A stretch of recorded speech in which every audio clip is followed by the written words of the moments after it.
keep asking me. They're like, "Oh, did you see that LSU game with Texas? How they whooped them? Well, they didn't. Yeah, they whooped them. Yeah, people keep asking me. They're like, "Hey, make a video about that. We know you had LSU losing pretty handedly, and now you're being very quiet." First off, secondly, I don't like being wrong. And you know who I blame? I can't blame myself. That wouldn't be in line with me as a person. I have to blame Texas. I gotta blame them. Y'all let me down. I don't understand how you guys went out there and lost to LSU.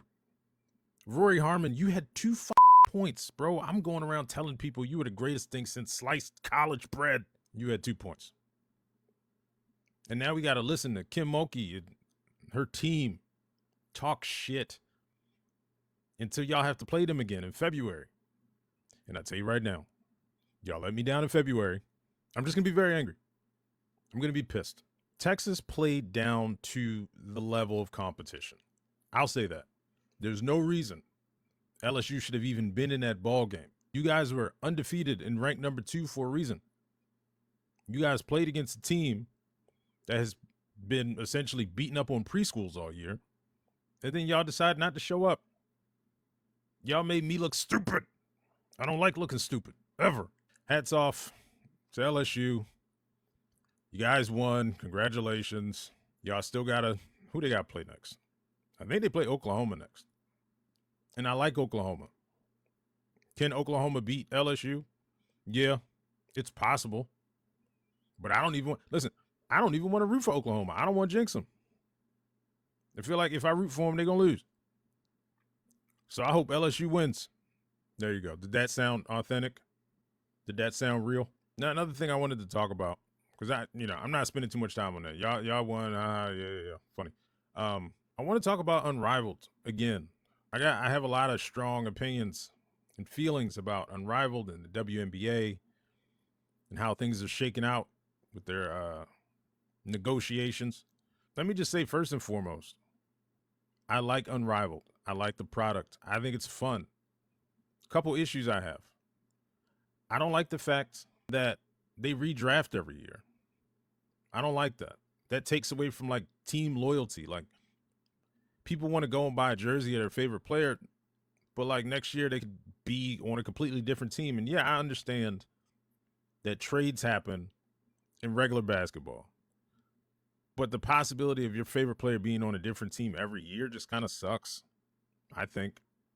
I don't know. Maybe I have that wrong, but as it stands presently, I think that's how they do it, especially if they're going to keep bringing in new players. I don't know. I would like to see the inaugural teams stay together as much as possible. You know, I saw someone comment online. It's a young lady, and she says something to the effect of, man, I really want to watch Unrivaled.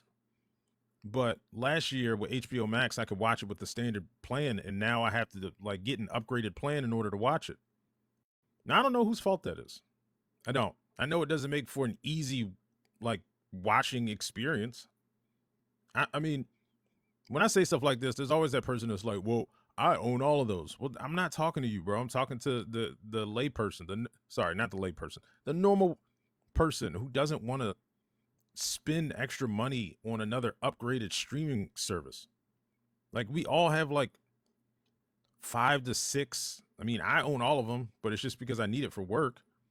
But if you're just a regular fan, bro, you don't want to have to keep upgrading every year. Like it's bullshit. I mean, they it's tough for them right now, Unrivaled, because they're competing with a lot of sports. You know, the NFL playoffs, college football it's like winding down, but they got, a championship coming up. So have NBA. It's hard. It's a hard time for Unrivaled to kind of carve out a space for themselves. I said it before and I'll say it again. I wish the marketing was better. And then again, I always get the pushback and people are like, well, you're just not looking for it. It's like, that's not true, bitch. This is my job.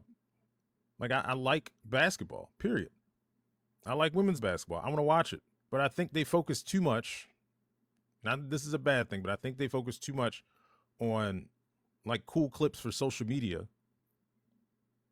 Cause when you're scrolling, and you see Unrivaled, you know what you don't see in any of those posts?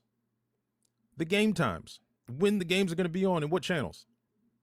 And I know I'm not the only person that thinks this. They'll literally go look at my comments, bro. They like on TikTok and Instagram, women will literally say, damn, I really wanted to watch that. When did it happen? That's not their fault. That's the fault of the Unrivaled. It is. Like the consumer shouldn't have to come and find you. That's not how it works. I'm sure some of you guys have businesses. You can't just build and then expect people to come. You gotta let them know you're there. That seems like a reasonable thing to ask. I also saw that they have like a makeshift kind of reality show. And it's on YouTube on the Unrivaled channel. And I think that's brilliant. I think that's probably very funny. I haven't checked it out yet. I'm more into the games themselves, but the fact that they have that piece, I think that's very creative. But I also think a lot of people don't know about it. So maybe me talking about it might help. I don't know what the WNBA is going to do. They've kind of hit a standstill with their negotiations. They didn't reach a deal. A lockout is potentially looming. And I got to tell you, I've heard over the years from WNBA players, the ones that aren't the biggest names in the world, they don't want a lockout. They want to work. They want to play. They don't want to strike. They don't want to have to go overseas to make their money. They've said this. Actually, some of the best players have said this. You know, you have to take those women into account as well, because not everybody makes as much money from playing basketball as Napisha Collier, you know, or Breanna Stewart. Some of those girls are, well, most of them are severely underpaid, but some more than others. You know, Napisha came out publicly and she said that after doing Unrivaled for, you know, going on 2 years, she understands how to run a sustainable business. And I mean, by all accounts, it's still new. It's nascent. Isn't that the word?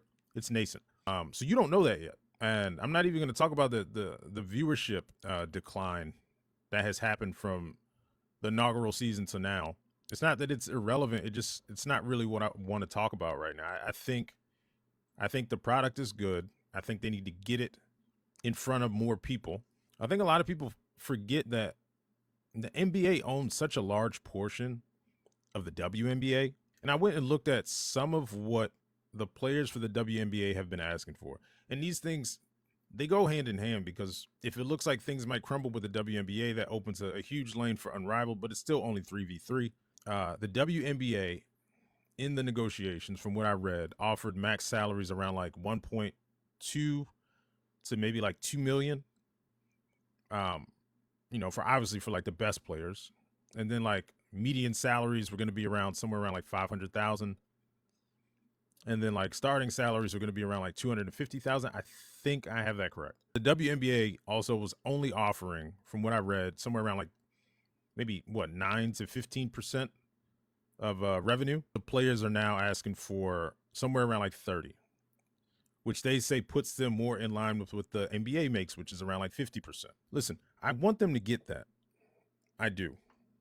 Because I like watching women's basketball. And if there's no WNBA, I'm not watching Project B. But I don't know where that money's going to come from, because Adam Silver's a greedy little bitch.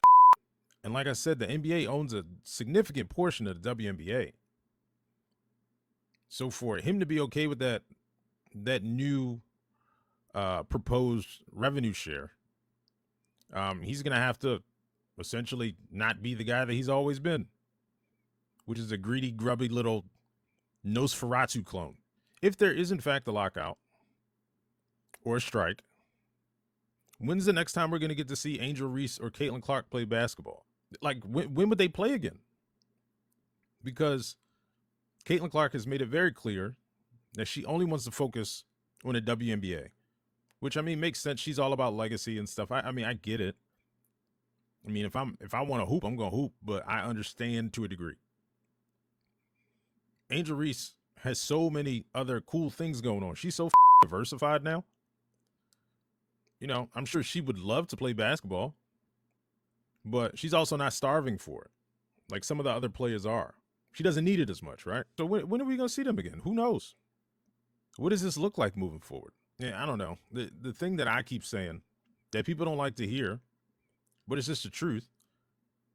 If y'all was asking me, which you're not, but this is my podcast, so I'm gonna say what the I want. I would have gone to the negotiating table with TNT and those big network execs and I would have looked at the numbers and I would have said, this is awesome, guys. Thank you. Now, is there any way we could work in where we could maybe put the replays up on like Twitch or YouTube? Is there also a way that we can maybe live stream these games on those streaming platforms where most of your fans live? Like, think about it, bro. The demo for women's basketball, the majority of them are between the age ranges of like 18 to like 35, 36.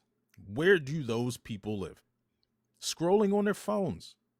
There had to have been a way to put the games in the place, in the format where your fans can digest it as easily as possible. I don't know. To me, it feels like money's being left on the table, because why can't you have both? Why can't you have both? Why can't you have maybe a less lucrative traditional TV network contract or deal that allows you to still maybe post or stream your games in places where your fans can directly give the players they care about the most money? Like, think about it. How cool would it be where you could watch Paige Beckers or Rakia Jackson hoop, and then you could just send a super chat for like $20 because you like them and you want to support them? Or while you're watching, you can click a link and buy their jersey. This is the time. This is the timeline. This is the age in which we live. Bro, people have been cutting the cord for the past 10 years, and your games are connected by the cord. I know you understand what I'm saying. There has to be a way to do it, maybe in the future. Another thing I found pretty funny. What's the guy's name? It wasn't Adam Schefter. It was Kirk Herbstreit, I think. He was talking about the ticket prices for the college football championship. And he said that he saw something. A couple of them had like some astronomical prices. So I was like, let me just pull it up. Let me just see. It ain't like I'm going, but it also ain't like I can't afford to go. But I was like, yeah, let me just take a look, right? So I pulled it up on SeatGeek, not sponsored, by the way. And I'm looking here, and I'm looking at some of these prices, and they're pricey. But it's nowhere near as bad as I thought it was going to be. Not like how they was talking about it. Like, I'm looking at it right now. The most expensive available seat, it's pretty close. It's on the Miami sideline. It's $17,000. Now, it's a lot of money, but it's not astronomical. Then I see a bunch in like the nosebleeds for like $3,000 to $4,000. I see a couple for like $8,000. There's some $7,000s in the mid range, the 8 and the 7s. Here's one. This is pretty interesting. One of the end zones, pretty damn close, a couple rows back. It's only $4,800. All right, that's pretty good. So yeah, if you want take your big old wife or your big old husband and all 12 of your gross children, y'all want to go watch the college football championship, those are the prices that you're going to have to pay. Let me take a look at some of the comments real fast, because I did say that I was going to start maybe shouting out some people in the comments, because I really only get comments on YouTube. Nobody's really listening on Spotify yet, but that is okay. Maybe one day, right? I'll just shout these guys out because they said some very encouraging things. I like stuff like that. Believe it or not, I'm a human. So Hustlers Anonymous 805 said, keep them coming, homie. I appreciate that. Thank you, brother. The next one was from It's David OOD. He said, hey, man, love it. Saying how it is. Truth hurts, but I love it. Keep it up. David, I appreciate you, brother. And this last one here, 1859 Torchbearers. Man, that is a name, ain't it? He said, great setup and logo, my brother. What cam do you use? And I told him, what cam I use?